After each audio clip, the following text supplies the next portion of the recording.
Muy bien, pues sean bienvenidos al tiempo de la exposición de la palabra de Dios.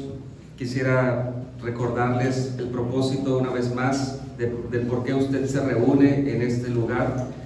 Nosotros nos reunimos con el único propósito, y espero que esto se grabe siempre en nuestras vidas. Nos reunimos, el único propósito aquí es darle toda la gloria y toda la honra y toda la alabanza a nuestro Dios. Ese es el único propósito. Nos reunimos con ese propósito, y el propósito también es alimentar nuestras vidas a través de la palabra de Dios.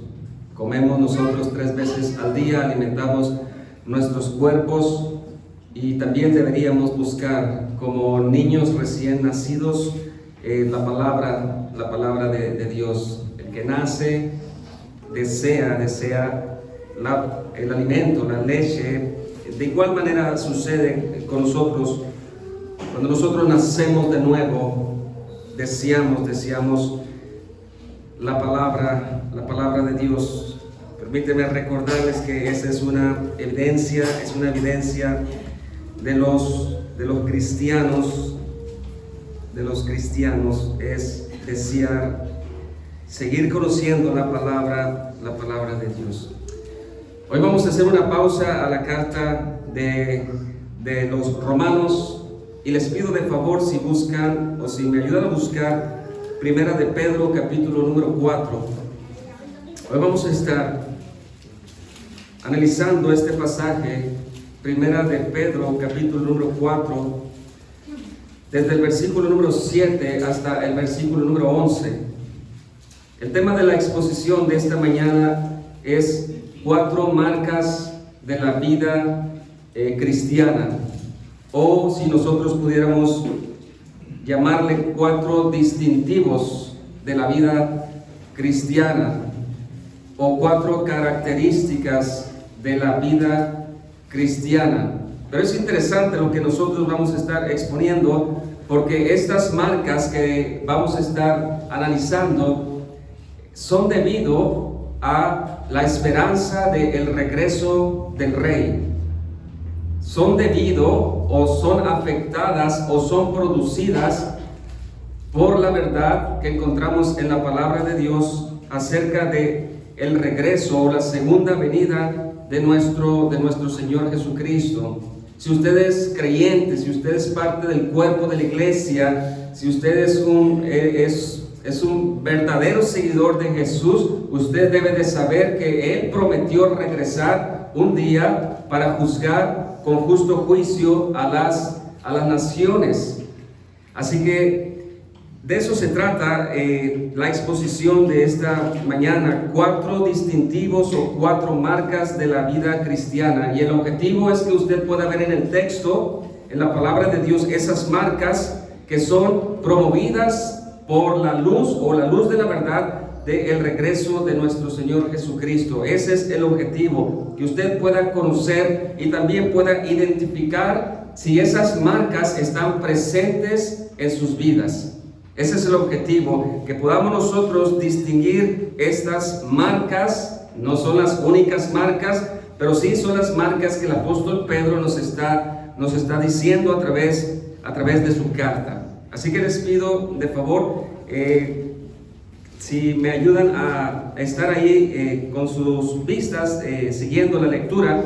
Vamos a leer desde el verso número 1 del capítulo 4 para tener un mayor sentido de lo que nosotros vamos a estar exponiendo.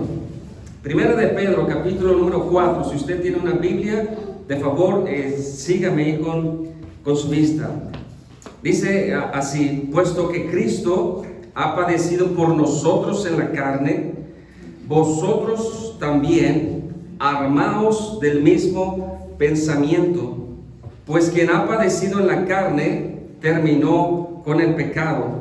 Verso número 2: para no vivir el tiempo que resta en la carne conforme a las concupiscencias de los hombres, sino conforme a la voluntad de Dios. Verso 3: baste ya el tiempo pasado para haber hecho lo que agrada a los gentiles, andando en lascivias, concupiscencias, embriagueces, orgías, disipación y abominables idolatría. Verso 4. A estos les parece cosa extraña que vosotros no corráis con ellos en el mismo desenfreno de disolución y os ultrajan. Verso 5. Pero ellos, o sea, quienes ultrajaron a los cristianos de aquella época, pero ellos darán cuenta al que está preparado para juzgar a los vivos y a los muertos. Porque por esto también ha sido predicado el evangelio de los muertos, para que sean juzgados en carne según los hombres, pero vivan en espíritu según Dios. Verso número 7. Mas el fin de todas las cosas se acerca. Una vez más, verso número 7, que ahí iniciamos con la exposición. Mas el fin de todas las cosas se acerca. Sed pues sobrios y velad en oración. Y ante todo, tened entre vosotros ferviente amor, porque el amor cubrirá multitud de pecados. Verso 9. Hospedaos los unos a los otros sin murmuraciones. Cada uno según el don que ha recibido, ministrelo a otros como buenos administradores de la multiforme gracia de Dios. Verso 11. Si alguno habla, hable conforme a las palabras de Dios. Si alguno ministra, ministre conforme al poder que Dios da, para que en todo sea Dios glorificado por Jesucristo, a quien pertenecen la gloria y el imperio por los siglos de los siglos. Amén. Vamos a orar. Padre, en esta hora, nuestro Padre eterno que está en los cielos, pedimos de su ayuda para poder comprender y entender su palabra. Que nosotros podamos reflexionar ante lo que nos hablará esta mañana. Gracias le damos por este tiempo, porque somos privilegiados de estar delante de su presencia por medio de su palabra. Gracias damos en Cristo Jesús. Amén. La carta del apóstol Pedro, hermanos y amigos, va dirigida exclusivamente o especialmente a cristianos que padecieron persecución por causa de Jesús. Si usted lee la carta de Primera de Pedro, usted va a darse cuenta naturalmente que esta carta va dirigida a nuestros hermanos del pasado que padecieron o que sufrieron persecución por causa de llamarse cristianos o por causa del nombre de Jesús. Nuestros hermanos del pasado a los que Pedro escribe, ellos murieron por causa del evangelio. Ellos fueron puestos en la cárcel por causa del evangelio. Pero si usted lee la carta de manera natural, usted se va a dar cuenta que el apóstol Pedro les anima, no con pensamientos filosóficos, como en ocasiones nosotros pudiéramos animar desafortunadamente a cristianos que están padeciendo algún sufrimiento. El apóstol Pedro no les comparte el ánimo a través de humanismo tampoco, sino que les dice o les anima a que se armen con los pensamientos de Cristo para enfrentar la oposición, para enfrentar el sufrimiento, para enfrentar cualquier adversidad. El apóstol Pedro les dice que se armen de valor, pero con los pensamientos o con la obra de nuestro Señor Jesucristo. Cristo ha padecido por ustedes, dice Pedro. Ustedes también van a experimentar persecución por causa del evangelio. Jesús en los evangelios nos dice a nosotros y les dijo a ellos que por su causa también padecerían persecución. Así que no es de extrañarse si usted es un verdadero creyente que tenga usted cierta oposición en el trabajo, en la familia o en la calle. Es natural. La luz no se lleva con las tinieblas, o las tinieblas aborrecen la luz. Así que Pedro les dice: enfrenten la oposición, pero a la manera de Cristo, a la luz de lo que ustedes han aprendido de Cristo. Les dice Pedro que Cristo ha padecido por ustedes, pero gracias al padecimiento, Cristo terminó con el pecado. Cristo ha impartido salvación a los que están padeciendo persecución, pero gracias a Cristo ellos están libres del dominio del pecado. Esos son armarse del pensamiento de Cristo.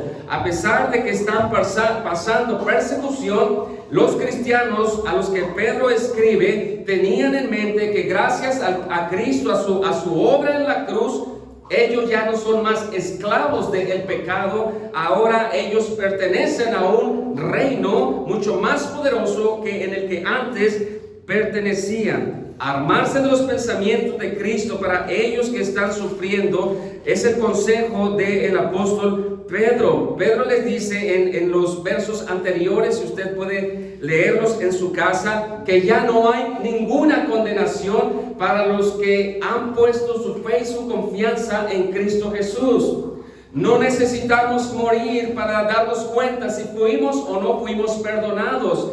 Pedro les anima que la eficacia del Evangelio asegura el perdón absoluto de los cristianos, pero les hace una advertencia.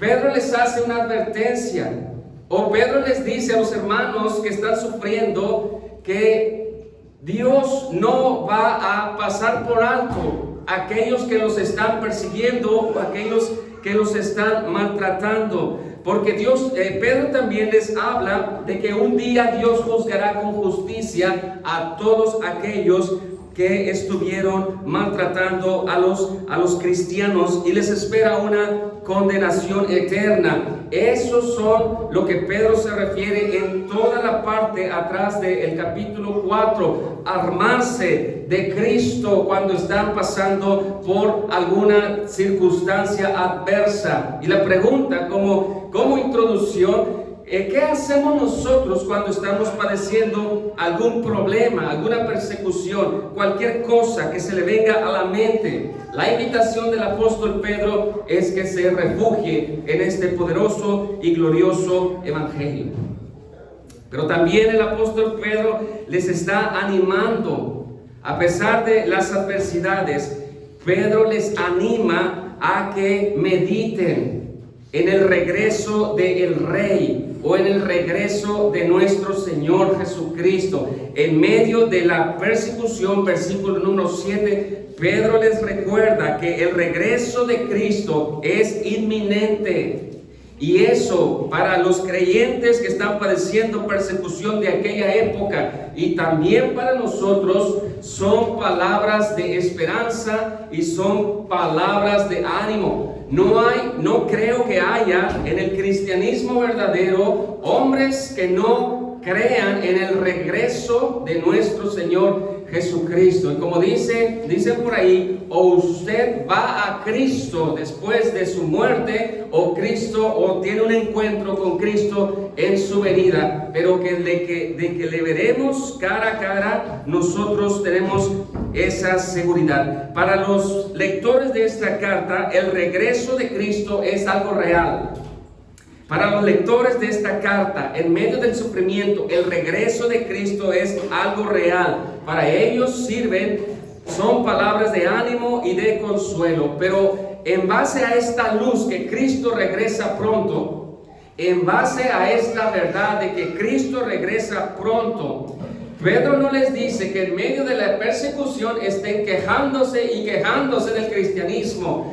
Pedro, en medio de la persecución y a la luz de la verdad que encontramos en su palabra, que el regreso de Cristo es algo real y es algo verdadero, Pedro les hace 4 exhortaciones para sus vidas cotidianas. Y es lo que nosotros vamos a estar analizando. 4 rasgos del cristianismo, pero a la luz del regreso de Cristo En otras palabras, si usted cree en el regreso de Cristo, la palabra de Dios le anima a considerar 4 rasgos de la vida cristiana. Número 1, una vida de oración. Número 2, una práctica del amor fraternal. Número 3, una práctica de la hospitalidad. Y número 4, una práctica del servicio de sus dones. Cuatro rasgos de la vida cristiana al contemplar la verdad del regreso de Cristo. Así que vamos a iniciar pues, hermanos. Cristo viene. Cristo viene. Y aunque en nuestra actualidad sea algo de burla, o algo de risa, o algo de incredulidad, no así en el cristiano verdadero, porque es una promesa. Cristo Jesús prometió un día regresar. ¿Dónde está Jesucristo? Dice Hebreos que está sentado a la diestra de Dios Padre y tiene autoridad suprema sobre todas las cosas, pues desde los cielos un día volverá en gloria. Ya no vendrá como un cordero, vendrá como el rey, vendrá como el león, vendrá como el juez supremo de toda la tierra. Como dice Isaías 52, los reyes se asombrarán de lo que van a ver cuando contemplen el regreso de nuestro Señor Jesucristo. Los hombres temblarán al ver a Cristo en su gloria. Para unos será una maldición, pero para nosotros como creyentes, y si usted es verdadero creyente, el retorno de Cristo será para usted victoria, y será para usted esperanza, y será para usted la consumación completa de nuestra salvación. Dice Pedro, el Señor no retarda su promesa como algunos la tienen por tardanza, sino que es paciente para con nosotros, no esperando que ninguno perezca, sino que todos procedan al arrepentimiento. ¿Por qué no viene Cristo? Porque Él es paciente para con nosotros. Él desea que usted venga en arrepentimiento y fe, porque después de la muerte ya no hay esperanza alguna. Existen burladores que se burlan de esta doctrina o de esta verdad. El Señor les dará su recompensa tarde o temprano.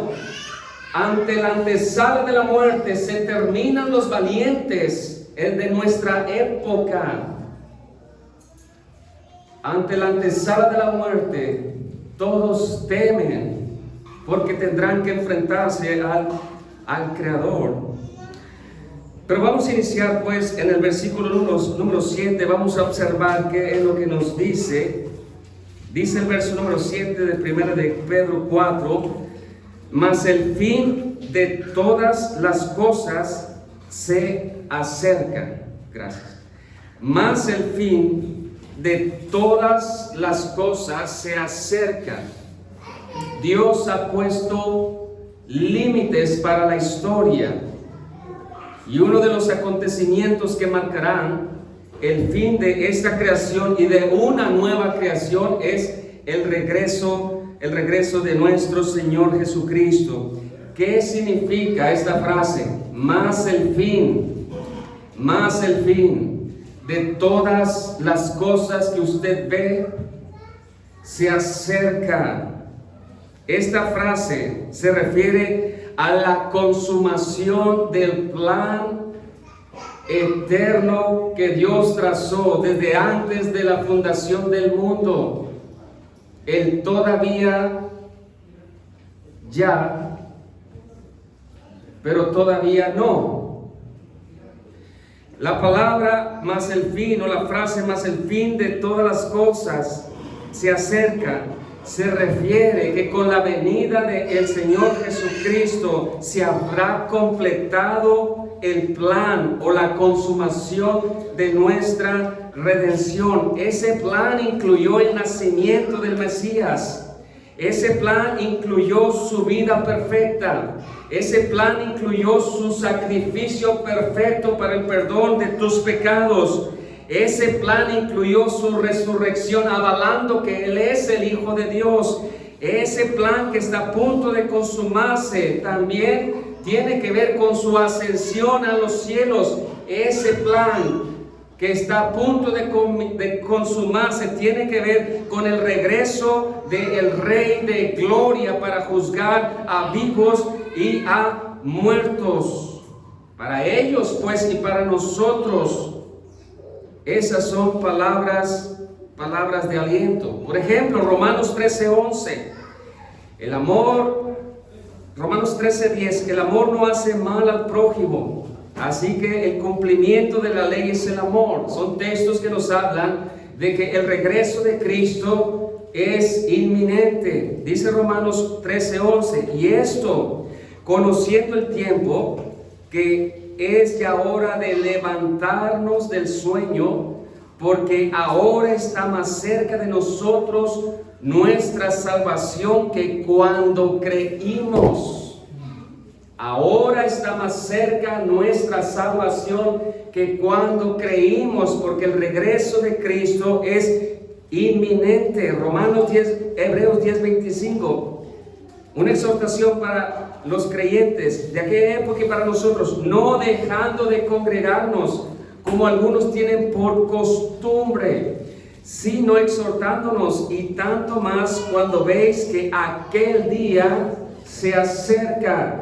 Tanto ellos como nosotros debiéramos creer y pensar, porque así lo dice su palabra, que el día del regreso de Cristo está cerca, y si no viene es por su paciencia. Él quiere que todos procedan al arrepentimiento. La iglesia de los Hechos esperaba el regreso de Cristo. Hechos 1:10, y estando ellos con los ojos puestos en el cielo, o sea, sus discípulos, entre tanto que él se iba, he aquí que se pusieron junto a ellos dos varones con vestiduras blancas, Hechos 1:11, los cuales también les dijeron: varones galileos, ¿por qué están mirando a los cielos?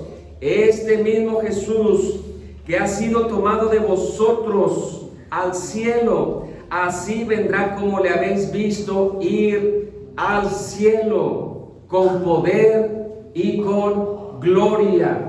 Ya no vendrá como un hombre que no tenía un lugar donde reposar. Ahora vendrá como el dueño y el creador y el juez de este mundo y de este universo. Así que en base a la verdad del regreso de nuestro Señor Jesucristo, Pedro le dice a la iglesia: a pesar de que están padeciendo persecución, tienen ustedes que tener por lo menos 4 distintivos a la luz del regreso de Cristo.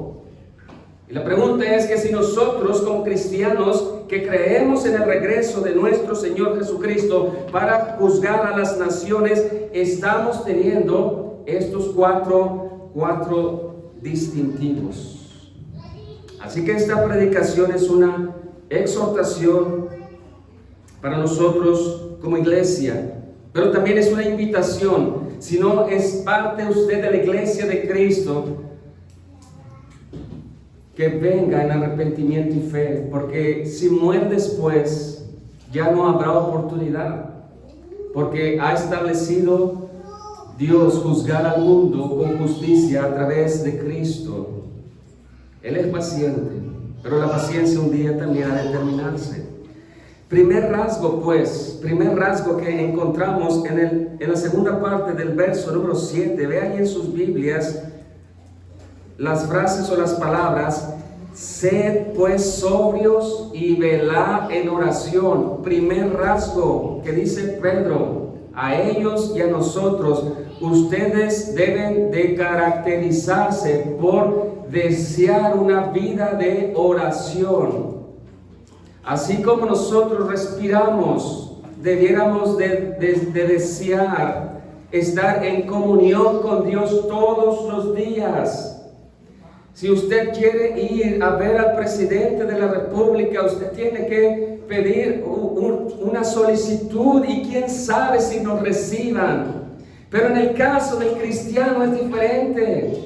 Tenemos acceso al trono de la gracia de Dios a través y exclusivamente de nuestro Señor Jesucristo. La oración es un gran privilegio para los verdaderos cristianos, los verdaderos creyentes. No necesitamos intermediario. Cristo ya es nuestro intermediario en los cielos. Lo ha ganado a través de su obra poderosa que hizo aquí entre nosotros. Él reclama todo el poder y toda la gloria. Así que tenemos un gran privilegio. Pedro les dice, en medio de la persecución y en medio de la esperanza del regreso de Cristo, que sus vidas se caractericen por tener una vida de oración. Porque dice el texto, sed pues sobrios y velad en oración, mas el fin de todas las cosas se acerca, Cristo viene. Sed pues sobrios y velad en oración. ¿Por qué Pedro escribe, inspirado por el Espíritu Santo, sed pues sobrios? ¿Qué tiene que ver aquí la sobriedad? Lo opuesto, la antítesis, o como usted quiera llamar, lo opuesto a una persona que no está sobria, nosotros decimos que esa persona está ebria. ¿Por qué Pedro mete aquí este tema, esta palabra? No crean que aquí el apóstol Pablo va a hablar del alcoholismo de nuestra actualidad, nada de eso. ¿Por qué implica pues Pedro las palabras sobrios y velad en conexión con la oración? Brevemente, la palabra sobrio significa tener dominio propio. Una mente despejada. Una mente despejada. La palabra sobrio significa dominio propio. Una mente despejada. Si usted quiere definir lo que no es estar sobrio, caeríamos en el concepto de estar ebrios. Y una persona ebria no tiene dominio propio. Y tampoco tiene una mente despejada. ¿Por qué estas dos palabras, sed sobrios y velad, estén alertos? No se duerman.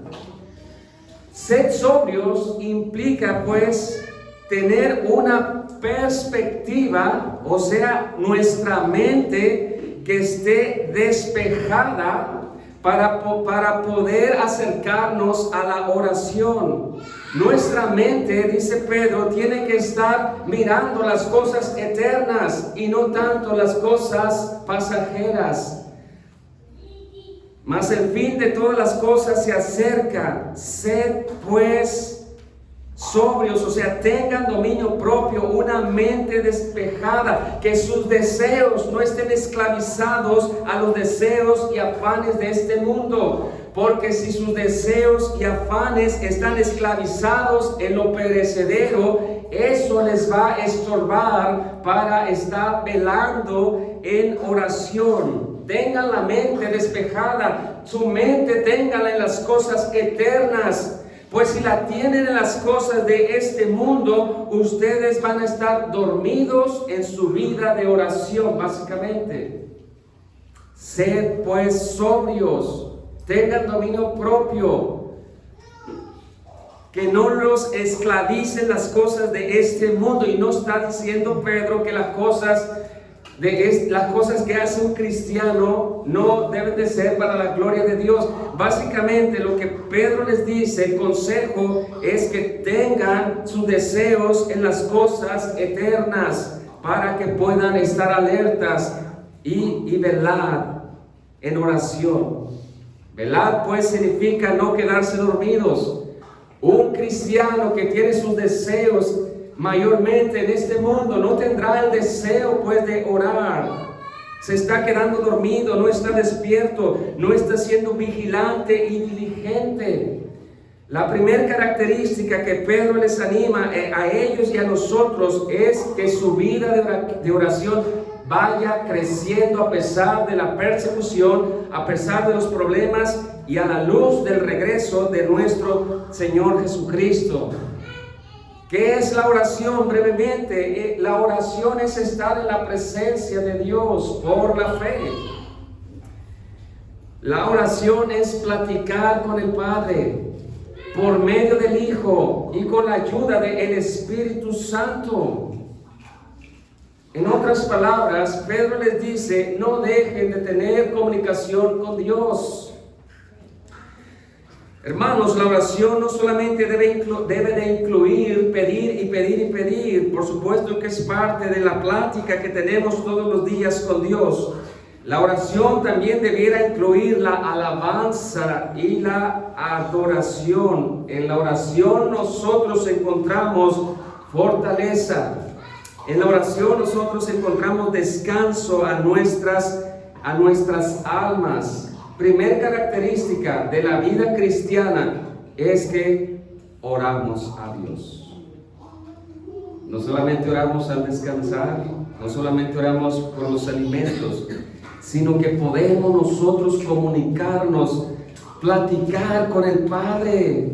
Eso es un gran privilegio. Todos quieren platicar con el presidente de su país. Y nosotros tenemos la oportunidad de platicar con el creador de este universo, darle las gracias, alabarle y también presentar nuestras peticiones.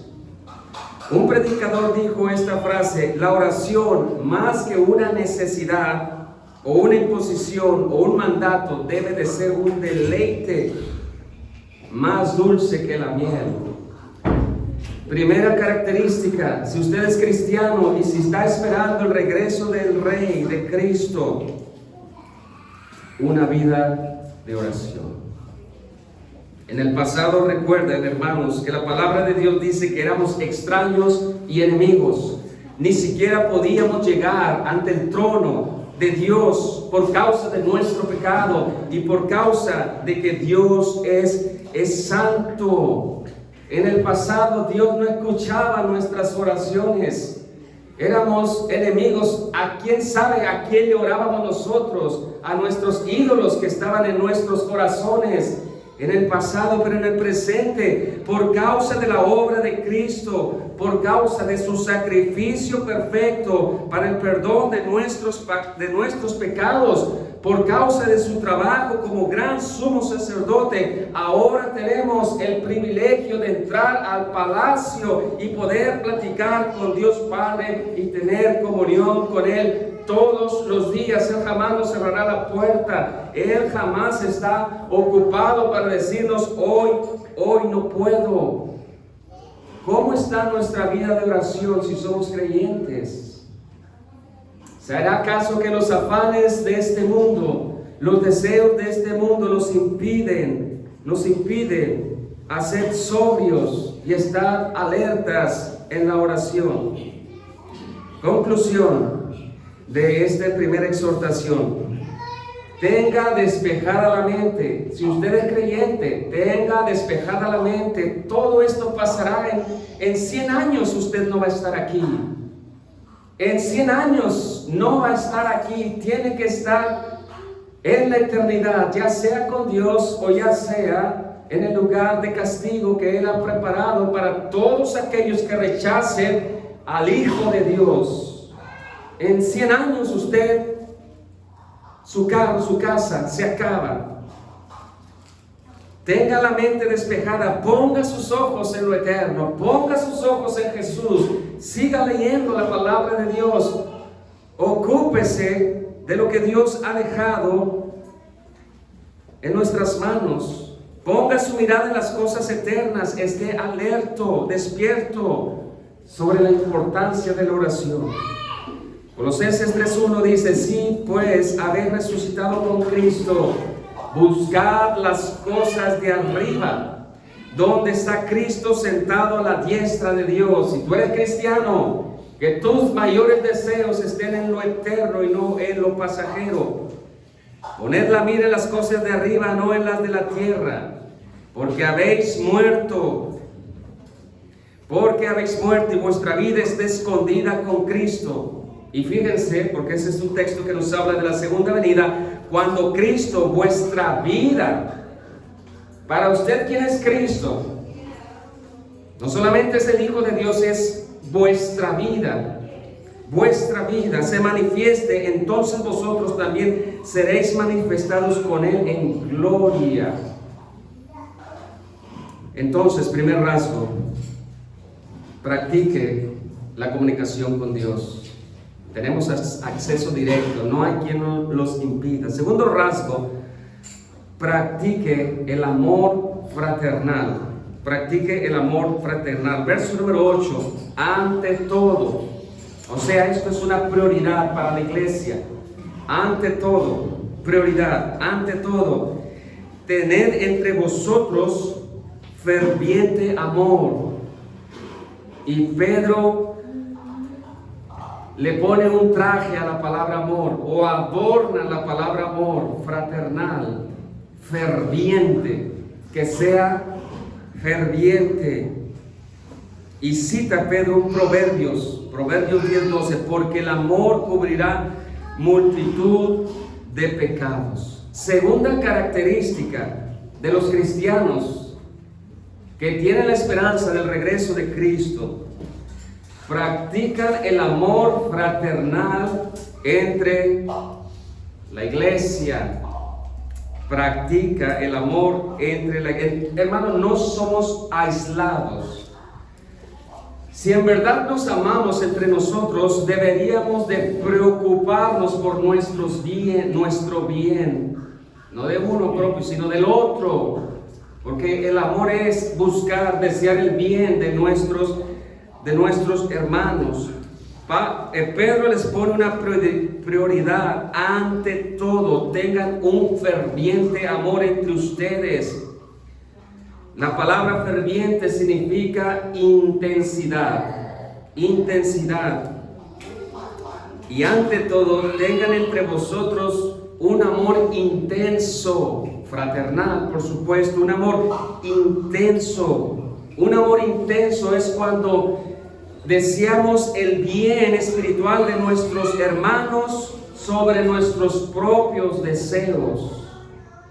Un amor ferviente significa que vamos más allá de nuestras capacidades, más allá de nuestros límites.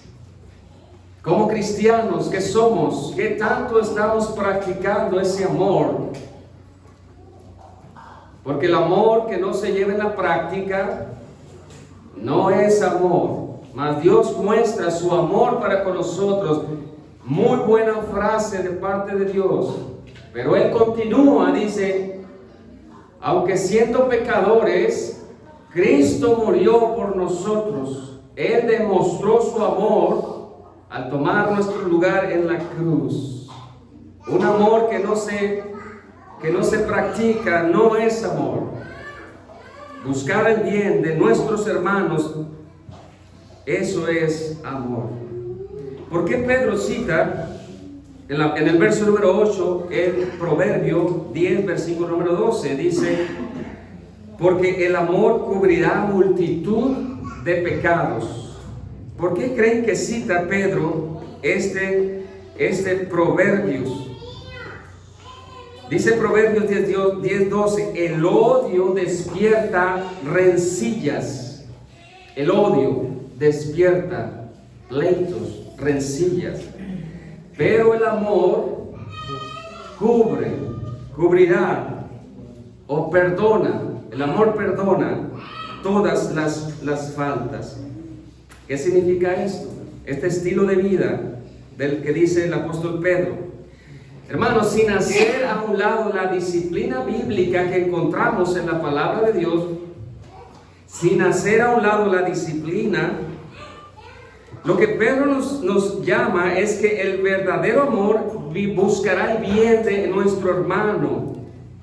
Pero en la convivencia entre hermanos habrá problemas, porque todavía estamos batallando con nuestra carne. Pedro sabe que la iglesia cuando convive, nosotros cuando convivimos, no somos perfectos en nuestra convivencia. En su hogar, en su casa, suceden diferencias. Por supuesto que también en un grupo suceden diferencias. Dios todavía no ha terminado la obra en nosotros. Eso será en los cielos. En los cielos ya no habrá problemas ni diferencias entre hermanos. Por eso Pedro les dice, cuando haya una diferencia entre ustedes, el amor, recuerden el amor, porque el amor perdona. Así como Dios nos perdonó cuando venimos en arrepentimiento y fe, ese debería de ser nuestro sentir cuando alguien nos ofende, perdonar. Porque así Dios nos ha perdonado. ¿Por qué nosotros no debemos de perdonar? ¿Cuántas veces tengo que perdonar a mi hermano si pecare contra mí? Pedro le dijo, y Jesús le responde, 70 veces 7, o sea, siempre. ¿Quiénes somos nosotros para no extender el perdón cuando alguien nos ofendió y viene hacia nosotros buscando el arrepentimiento? ¿Quiénes somos nosotros? Si Dios nos perdonó a nosotros, nosotros también debemos de ejercer el perdón. Segunda característica, pues, de los creyentes de esta carta, porque ellos esperaban el regreso de el Rey. El amor cubrirá multitud de pecados. Tercer rasgo. Versículo número 9. Ve ahí en sus Biblias, tercer rasgo. Hospedaos los unos a los otros. Hospedaos. Pero hay una cláusula aquí. Sin murmuraciones. Hospedaos los unos a los otros sin murmuraciones. ¿Qué significa la palabra hospedar? Significa hacer el bien, mostrar bondad a los extraños. A los extraños. Porque era importante, hermanos, en esta carta mostrar hospitalidad o hospedaje. ¿Por qué era tan importante? Número 1, se recibía a los predicadores del Evangelio que andaban itinerantes, o sea que se estaban moviendo. Pedro les dice, si ustedes creen en el regreso del Rey, en el regreso de Cristo, a pesar de que están siendo perseguidos, muestren la bondad a los hermanos en Cristo que ustedes no conocen, pero que Cristo sí conoce. Predicadores que están llevando el mensaje de pueblo en pueblo, de aldea en aldea, de ciudad en ciudad. Muestren su hospitalidad, ofrezcan su casa para que ellos puedan descansar. ¿Por qué era importante la hospitalidad? Porque las reuniones se tenían en los hogares. Al principio no había edificios donde se reunía la iglesia. La iglesia se reunía en las casas, en los hogares. Número 3, era importante la hospitalidad, porque en las casas, en los hogares, se cuidaban a los cristianos que estaban huyendo o estaban padeciendo alguna persecución. ¿Dónde iban a quedar los niños de los padres que ya no estaban por causa de Cristo? Pues los hermanos tenían que atraerlos, adoptarlos. Y también la hospitalidad es parte de los requisitos de los pastores, la hospitalidad. Porque el apóstol les exhorta a que lo hagan, pero sin murmuraciones. Y esto es importante. En ocasiones nosotros abrimos las puertas de nuestras casas. ¿Y qué sucede cuando se van nuestros visitantes? Puede haber murmuraciones entre nosotros. De nada sirvió la hospitalidad. De nada sirvió la hospitalidad. El apóstol Pablo sabe que nosotros y ellos, cristianos, pueden fallarle al anfitrión de casa, puesto que no somos perfectos. Podemos nosotros, aun cuando alguien nos reciba en nuestras casas, nosotros podemos fallarle, pero en base al mandamiento anterior de perdonarse, de que el amor cubrirá multitud de pecados, Pedro dice, practiquen la hospitalidad, pero háganlo sin queja y sin murmuración. Murmuración es hablar pero que nadie se dé cuenta. Es mejor decirlo cara a cara, pero no, lo que hacemos es hablar con el tono bajo, que nadie se dé cuenta. Lo que Pedro sabe, hermanos, y también nosotros deberíamos de saber, entre más cercano usted conviva con alguien, se dará cuenta de sus errores, de su inmadurez. Entre más usted conviva con alguien, se va a dar cuenta que tiene muchos errores, a pesar de ser creyente verdadero. Espérese, tenga paciencia, así como Dios le tiene a usted paciencia. Cristo está todavía trabajando con él, está en ese proceso de santificación. Así que, tercer rasgo, muestre pues hospitalidad. ¿Qué tanto desea usted, hermano, recibirme a mí en casa? Es un ejemplo. ¿Qué tanto desea usted recibir a otro hermano en casa? Pues uno de los rasgos que dice Pedro es tener siempre las puertas abiertas entre nosotros, para recibir visitas entre nosotros, y no para hablar de otros, sino para edificarnos entre nosotros, orar entre nosotros, leer su palabra entre nosotros, conocer cuáles son nuestras necesidades entre nosotros. No se nos olvide pues esta distinción del cristianismo, abrir nuestras casas para la convivencia entre hermanos.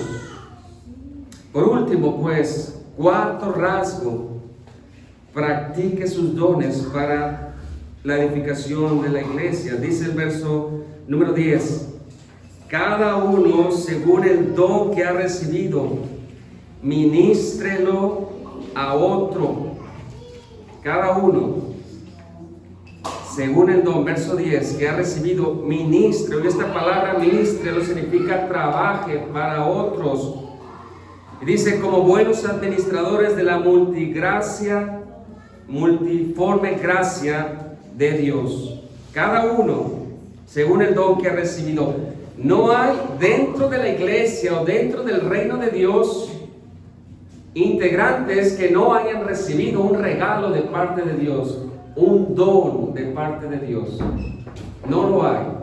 Si usted es un cristiano, usted ha recibido por gracia un don, y ese don es para que lo ponga en práctica, no para sí, sino para los demás. Ese es el principio básico, puesto que un don es una habilidad o capacidad espiritual dada por Dios, ha sido otorgado por gracia para la edificación de la iglesia.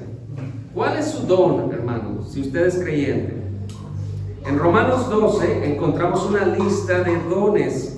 En Efesios 4 encontramos otra lista de dones.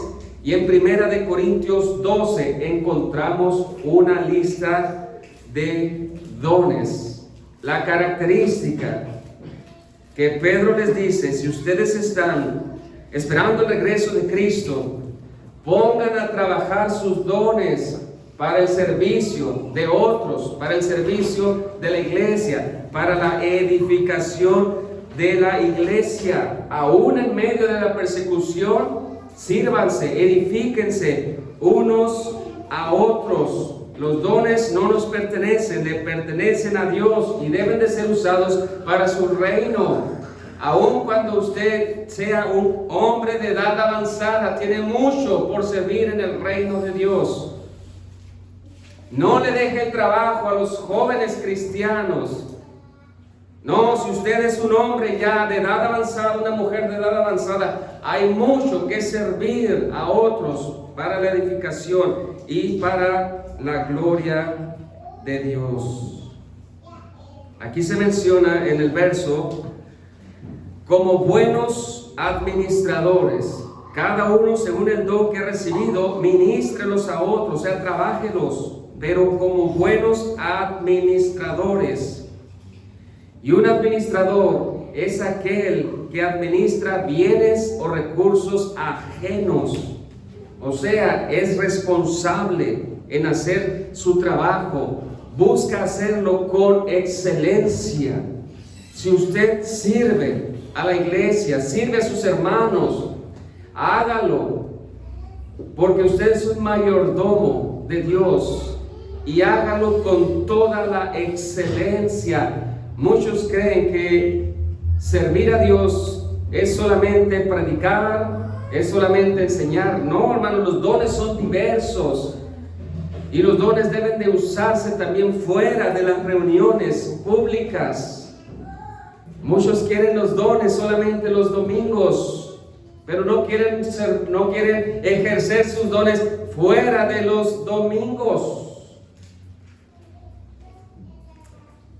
El cuarto rasgo de la vida cristiana, pues, es importante. Conclusión, pues, para ir finalizando. Mientras esperen el regreso del Rey, practiquen lo que han recibido por gracia, practiquen sus dones, sean siervos los unos a los otros, por cuanto servimos al hermano, servimos a Cristo. Cuando usted sirve a un cristiano, usted sirve a Cristo. Finalmente, pues, el verso número 11, Pedro pone dos ejemplos de cómo debemos de servir brevemente.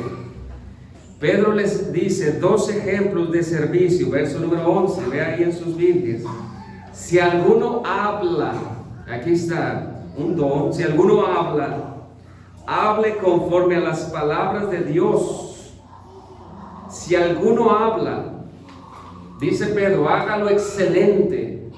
Si alguien predica, si alguien comparte las buenas noticias, si alguien da palabras de consuelo en un hospital, si alguien da palabras de aliento ante la pérdida de un familiar, si alguien habla, que sea conforme a las palabras de Dios. De nada sirve tu humanismo y tu filosofía en un hospital para dar esperanza. Lo que sirve son las palabras de Dios para dar esperanza a aquel hermano que está a punto de encontrarse con el Señor. ¿De qué sirve nuestra filosofía de este mundo para dar consuelo a aquel que ha perdido un ser querido? De nada sirve. Lo que sí sirve son las palabras de Dios. ¿De qué sirve lidiar con la ansiedad si nosotros vamos a hablar pura filosofía de este mundo? Lo que sirve son las palabras de Dios. Por eso Pedro dice, si alguno trabaja hablando, que sea conforme a las palabras de Dios. Dos principios brevemente. Quien habla de parte de Dios a otros debe de repetir las mismas palabras que están en la Escritura. Por eso aquí en este púlpito decimos, no vengo a hablarte de anécdotas de mi vida personal. No vengo a contarte chistes que puedan causar risa a tu vida triste. No, aquí venimos a repetir las palabras de Dios y no nuestras palabras. No debemos de hablar nuestras propias ideas, debemos de repetir fielmente su palabra. Por eso dice, si alguno habla, hable conforme a las palabras de Dios. Y el otro ejemplo, si alguno ministra o trabaja en cualquier cosa para servir a los demás, ministre conforme al poder que Dios da. Pedro aconseja que si vamos a hacer un servicio a la iglesia, debemos de ir respaldados con el poder de Dios y no en nuestras propias fuerzas. No confíe cuando usted sirva en sus habilidades. Confíe más en el poder de Dios. Y finalmente hay una expresión aquí de alabanza. Una expresión de alabanza que está conectado con el servicio, pero también está conectado con la oración, el amor, la hospitalidad y por supuesto el servicio. Dice la parte final del verso número 11. Para que en todo sea Dios glorificado por Jesucristo, a quien pertenece la gloria y el imperio por los siglos de los siglos. cuando la iglesia ejerce bien sus dones para la edificación del cuerpo de Cristo, el Padre es glorificado. El Padre es glorificado por Jesucristo, porque a Jesucristo, dice, le pertenece la gloria y el imperio por los siglos de los siglos. Hermanos, para concluir, si esos 4 aspectos de nuestras vidas están presentes, tal vez no de forma perfecta, pero por lo menos estamos nosotros buscándolos, nuestras vidas de esta manera glorifican a Dios. Entonces, ¿cuál es la conclusión? A pesar de que la iglesia de esta época sufría persecución, Pedro les dice: ármense de las doctrinas verdaderas que traen consuelo verdadero. Ármense, porque Cristo regresa pronto a juzgar a las naciones.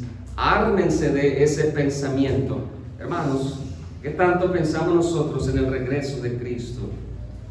Como decía al principio, sea que nosotros después de nuestra muerte estemos con Él, o sea que Él regrese, tarde o temprano le veremos cara a cara.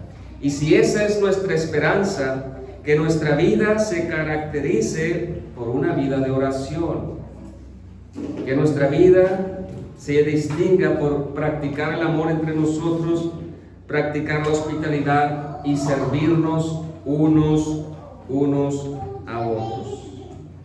¿Cuál sería pues la aplicación? Número 1, viva todos los días a la luz de esta gran verdad. Cristo viene pronto. Cristo viene pronto. Su promesa es firme y verdadera. El Señor no retarda su promesa, como algunos se burlan de ella, sino que Él es paciente para con nosotros, no queriendo que ninguno perezca, sino que todos procedan al arrepentimiento. Entonces, busque cada día tener tiempo para orar, tiempo para la lectura de la palabra de Dios. Sea intencional en buscar el bien de otro. Sea intencional. Detecte alguna necesidad y usted practique el amor hacia otro hermano. Practique la hospitalidad, hermanos. Hagamos planes para visitarnos entre nosotros. Hagamos planes para visitarnos entre nosotros. ¿Qué tal los domingos en la tarde? ¿Por qué no visitarnos entre nosotros? Para edificarnos unos a otros. Y por último, ponga en práctica ese don que Dios le ha dado. Si usted es cristiano, Dios le dio un don. Póngalo en práctica y hágalo para la gloria de Dios. Vamos a orar. Gracias te damos, nuestro Dios. Gracias porque a pesar de la persecución que nuestros hermanos del pasado experimentaron, nosotros en el presente también experimentamos aflicciones en nuestras vidas. Pedimos, nuestro Dios, si en esta semana atravesamos cualquier tipo de aflicción, ya sea por causa de ser creyentes cristianos o cualquier otra causa, que nuestra aflicción no nuble la esperanza de ver pronto nuestro Redentor. Que podamos nosotros armarnos de esta gran verdad: Cristo Jesús regresará pronto. Y en base a lo que nosotros creemos, ayúdanos a reflejar y a crecer en estas 4 áreas que vemos en esta carta. Que podamos nosotros refugiarnos en este poderoso y glorioso Evangelio. Ayúdanos a distinguirnos, no por nuestras habilidades propias, sino por tu gracia en nosotros. Y pedimos, Padre, que ayudes a aquellos que todavía aún no te han confesado, que todavía no se han rendido delante de tu presencia, que traigas seguridad de urgencia de Cristo, que puedan ver a Cristo como suficiente en sus vidas,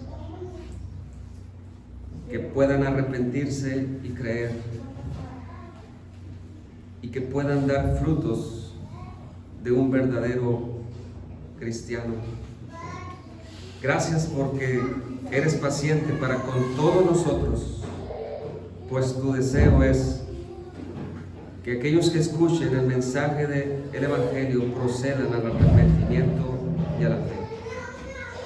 Que esta verdad sea ánimo en esta semana para nosotros. En Cristo Jesús.